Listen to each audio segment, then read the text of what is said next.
13, en un apoyo al Ministerio de Educación por la emergencia del COVID-19, presenta Aprendo en Casa. A continuación, comunicación y lenguaje primero básico. Bienvenido a este espacio educativo Aprendo en Casa. Soy Pablo Salvatierra y en esta oportunidad desarrollaré el tema Trama descriptiva y esquema actancial del área de comunicación y lenguaje de primero básico. Si en casa hay alguna persona con discapacidad, este tema les ayudará a ejercitar habilidades y destrezas como la atención, la memoria y la habilidad lingüística. Antes de empezar, te recuerdo que laves constantemente tus manos o las desinfectes con gel antibacterial. También le damos la bienvenida a Pablo, quien nos acompaña en la lengua de señas. Continuando con la temática que hemos venido estudiando acerca del texto narrativo, ya vimos la estructura, así como la función del narrador dentro del texto narrativo. Vimos también qué trama, o la trama principal, que es la trama narrativa, que nos relata sucesos, ya sean ficticios o verdaderos. Establecimos los tipos de narradores, que tanto el autor como el narrador son dos seres o personas totalmente distintas, que el narrador puede ser protagonista, testigo u omnisciente, y también establecimos la estructura tradicional que podemos encontrar en un relato: la introducción, el nudo y el desenlace. Vimos que en la introducción la historia comienza con un equilibrio.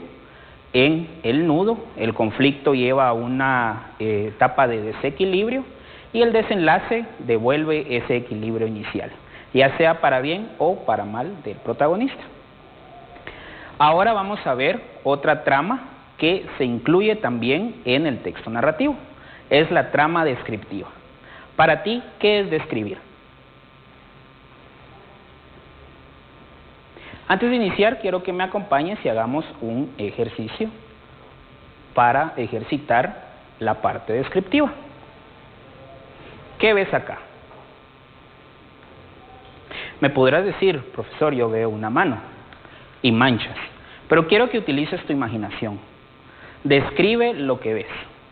Escríbelo en tu cuaderno. ¿Qué es lo que ves? Ahora voy a colocar algunos elementos y esto cambiará. ¿Qué tal si le colocamos acá pico, una cresta y unas patas? ¿Sigue siendo una mano o se transformó en algo más? Muy bien, entonces ahora describe qué es lo que ves. A partir de lo que le estoy añadiendo, ¿qué ves? Asimismo, trabaja con esta. ¿Qué ves acá? No es una simple mano. Imagina, ¿qué más puedes ver? Describe lo que ves. Y entonces, ¿qué estás haciendo con describir? Estás brindando cualidades desde tu punto de vista, lo que crea una percepción propia de la realidad. La trama descriptiva en un texto narrativo, o ya sea también aplicado en nuestro diario vivir, tiene funciones. La primera función que encontramos dentro de un texto narrativo es la verosimilitud. ¿Qué es la verosimilitud? Es el efecto de realidad. Puede que sea un relato ficticio, pero el hecho que ya nos estén describiendo a un personaje, lo que siente, cómo piensa, ya le está creando ese efecto de realidad. Nos lo está haciendo pasar por verdadero.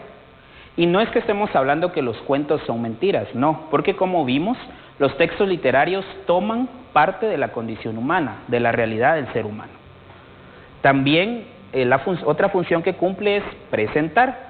Nos presenta personajes, nos presenta lugares, nos presenta épocas.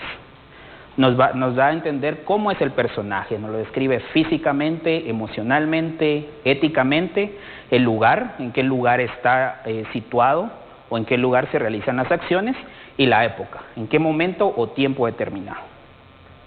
También las descripciones nos ayudan a expresar. Expresamos sentimientos, expresamos ideas o estados de ánimo.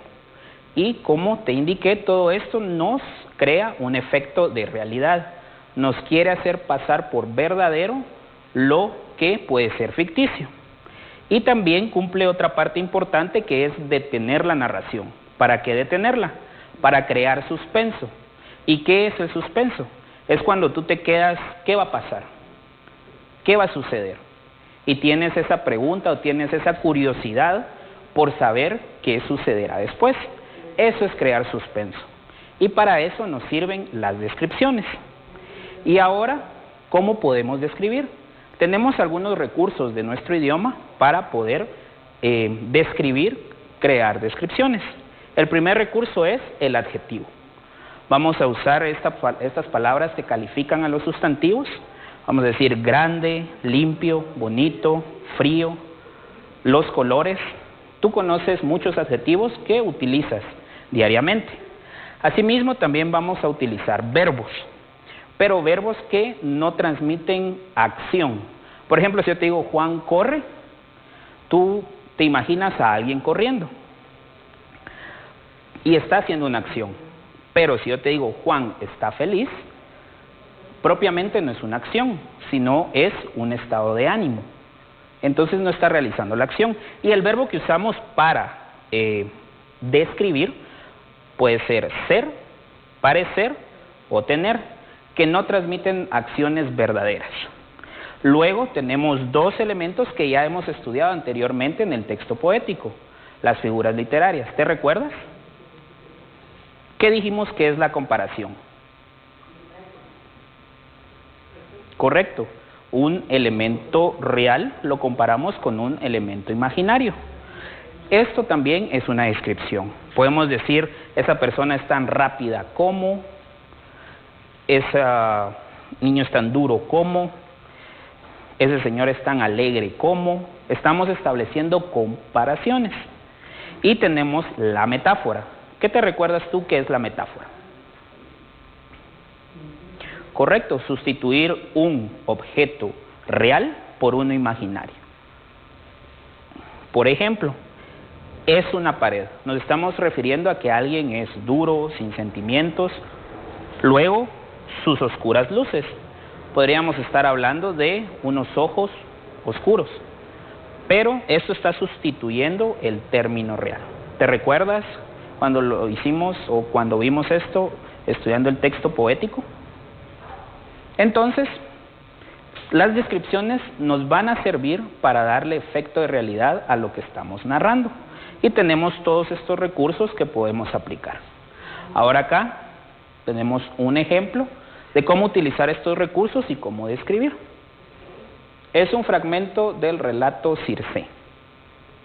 No hay sueños en mí, Ulises. No proyecto sombras sobre cosa alguna. El mundo es como una radiante rueda que comienza a girar cada mañana cuando abro los ojos. Es todo tan sencillo. Un pájaro atraviesa el cielo, vuela nada más. Una herramienta es brillante y dura. Ha sido hecha por el ingenio. El mar está siempre despierto, las piedras duermen siempre. ¿En dónde encuentras aquí descripciones? Busquemos una comparación. Recuérdate que es comparar un término real con un término imaginario. Y lo vamos a encontrar porque utilizamos este conector como. Podemos verlo acá. El mundo es como una radiante rueda. Ya tenemos una descripción. Busquemos otra. Una herramienta es brillante y dura. Recuerda que podemos utilizar verbos que se les llama copulativos. Ser. Acá tenemos es brillante y dura. Y acá tenemos otra descripción. El mar está siempre despierto. Ahora te invito a que reflexiones también acerca de estas descripciones que nos están dando, ya que funcionan como metáforas. ¿A qué se refiere el autor cuando nos dice, el mundo es como una radiante rueda que comienza a girar cada mañana? ¿A qué crees tú que se refiere? ¿Qué nos quiere dar a entender? Y si nos dice, el mar está siempre despierto, las piedras duermen siempre, ¿qué crees tú que nos quiere dar a entender también? Muy bien, tenemos esta parte acerca de las descripciones. Ahora vamos a trabajar con los personajes, el esquema actancial. Para ti, ¿qué es un personaje? Cuando lees cuentos o alguna novela, algún relato, aparecen seres que llevan a cabo una acción. Pero, ¿te has puesto a pensar qué es un personaje? ¿Realmente existen? ¿O por qué tú te crees esos cuentos? Recuérdate que también hablamos del narrador, que es alguien inventado por el autor. Los personajes también son seres inventados por el narrador. Pero estos seres inventados poseen cualidades, características y rasgos propios del ser humano. Tú te identificas con cualquier personaje de un cuento, no con todos, pero hay alguno específico con el que tú te puedes identificar. ¿Por qué? Porque puede que se comporte igual que tú, siente lo mismo igual que tú. Entonces los personajes son esos seres ficticios, inventados por el narrador, pero que poseen características o rasgos humanos, con los cuales nosotros nos vamos a identificar. Y por eso es que nosotros nos creemos los cuentos, porque nosotros nos sentimos identificados con un personaje. En 1928, un estudioso, Vladimir Prop, empezó a estudiar la forma, la estructura del cuento y determinó que siempre, en la mayoría de relatos, aparecen personajes que cumplen algún papel dentro de ese relato. Después fue evolucionando todo este estudio. Otro estudioso de apellido Greimas también determinó estos papeles que cumplen los personajes, pero para hacerlo de forma sencilla y a grandes rasgos, acá está el esquema de cómo se comportan los personajes o qué papeles cumplen dentro de un relato o una narración literaria. Vamos a tener un protagonista que persigue un objeto de deseo, algo que él desea. A este protagonista se le va a contraponer un oponente. Tanto el protagonista como el oponente va a tener ayudantes y en algunos momentos va a aparecer un personaje al que llamaremos dador. Pero para que quede claro, te voy a explicar uno por uno. Primero, el protagonista. El protagonista es aquel que realiza las acciones y persigue algo valioso. Puede que sea algo material, puede que sea algo abstracto, pero siempre va a perseguir algo en esa narración. Luego tenemos el objeto de deseo. Es eso que persigue, es lo valioso. Como te indiqué, puede ser algo material o abstracto, va a ser algo tanto personal o puede que sea algo para beneficio de un grupo o de la sociedad. El oponente también lo podemos llamar antagonista. En algunas ocasiones va a desear lo mismo que el protagonista o lo contrario que el protagonista, pero va a centrar sus fuerzas o sus acciones a obstruir las acciones del protagonista para impedir que éste alcance la meta o que alcance el objeto del deseo. Luego tenemos los ayudantes. Serán todos aquellos que se beneficien propiamente de las acciones del protagonista y de que alcance su objeto de deseo. Puede ser otro personaje o incluso el protagonista mismo. Puede ser también un grupo o puede ser una sociedad. Luego tenemos al dador, que puede o no aparecer en el relato y le va a dar algún objeto para alcanzar la meta al protagonista o al oponente. Como te indiqué, el dador puede o no aparecer dentro del relato. No necesariamente o no es necesario que aparezca este personaje que le va a dar un objeto o una herramienta a nuestro protagonista. Entonces, de forma general, podemos establecer este esquema de cómo actúan los personajes dentro de la narración. Ahora vamos a leer una fábula y vamos a trabajar con estos personajes para que tú lo tengas claro. La mosca que soñaba que era un águila, de Augusto Monterroso. Había una vez una mosca que todas las noches soñaba que era un águila y que se encontraba volando por los Alpes y por los Andes.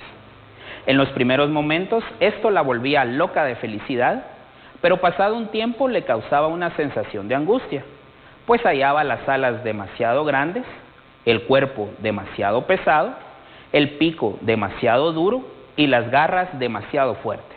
Bueno, que todo ese gran aparato le impedía posarse a gusto sobre los ricos pasteles o sobre las inmundicias humanas, así como sufrir a conciencia dándose topes contra los vidrios de su cuarto. En realidad, no quería andar en las grandes alturas o en los espacios libres, ni mucho menos. Pero cuando volvía en sí, lamentaba con toda el alma no ser un águila para remontar montañas, y se sentía tristísima de ser una mosca, y por eso volaba tanto, y estaba tan inquieta y daba tantas vueltas, hasta que lentamente, por la noche, volvía a poner las sienes en la almohada. Ahora, trabajemos el esquema. ¿Quién es la protagonista o el personaje principal acá? Podemos basarnos en el título, aunque muchas veces el personaje no va a aparecer en el título, pero acá nos lo está diciendo, la mosca que soñaba que era un águila. Entonces, nuestro protagonista o nuestra protagonista será la mosca. ¿Y qué persigue la mosca? Leamos, había una vez una mosca que todas las noches soñaba que era un águila y que se encontraba volando por los Alpes y por los Andes. ¿Qué pretende la mosca? Correcto, ser un águila. Pero ahora te invito también a reflexionar. ¿Qué representa el águila? Compara una mosca, tanto en su tamaño como en su fuerza, con el águila. Entonces, ¿qué crees que nos está transmitiendo acá el narrador y el autor? Pero lo que está persiguiendo la mosca es ser como un águila. ¿Qué ideas tienes tú de un águila? ¿Cómo es su comportamiento? ¿Cómo es en cuanto al reino de la naturaleza? ¿Qué conoces tú de las águilas? ¿Y cuál es el oponente? ¿Puede o no ser otro personaje? Miremos acá.